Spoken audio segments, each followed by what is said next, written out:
আপনার নাম কি? স্যার, আমার নাম এমপি। এমপি মানে কি? স্যার, এমপি মানে এম এ তে মোহাম্মদ, পিতে পলাশ। আমার নাম মোহাম্মদ পলাশ। আপনার বাবার নাম কি?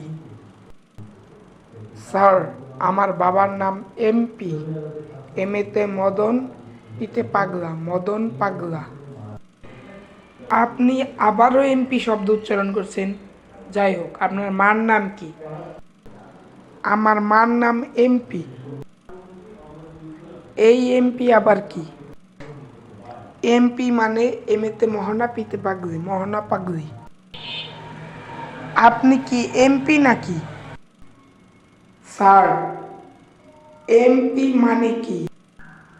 এমপি মানে এম এতে মেন্টাল, পিতে পেশেন্ট, মেন্টাল পেশেন্ট।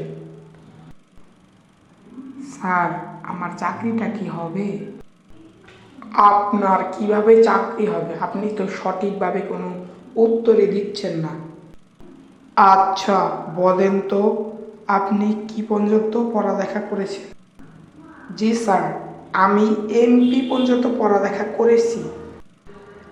আবারও এমপি? বারবার খালি এমপি এমপি করেন কেন আপনি?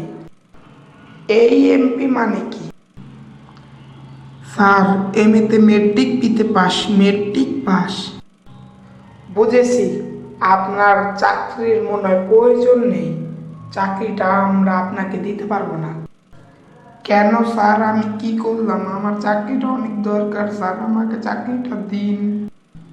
তাহলে একটি সঠিক উত্তর দাও, না হলে তুমি এই চাকরিটি পাবা না।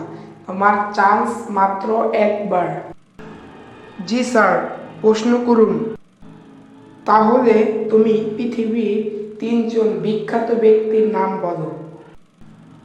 জি স্যার, তাহলে 1 নম্বরে শেরে বাংলা ফজলুল হক, বাংলার বাঘ, তিনি বিখ্যাত। 2 নম্বর ঈশ্বরচন্দ্র বিদ্যাসাগর। আর 3 নম্বর স্যার আপনি। থাক থাক, আর বলতে হবে না, তোমার চাকরি হয়ে গেছে, তুমি কালকে থেকে জয়েন করো। স্যার, কি বললেন? আমার চাকরি হয়ে গেছে? ধন্যবাদ স্যার, ধন্যবাদ। আর ঘুষের টাকাটা টেবিলের নিচে রেখে যেও, আমি পরে উঠিয়ে নিব, কারণ আমাদের অফিসে তো ক্যামেরা লাগানো, না হলে আমি ধরা পড়ে যাব।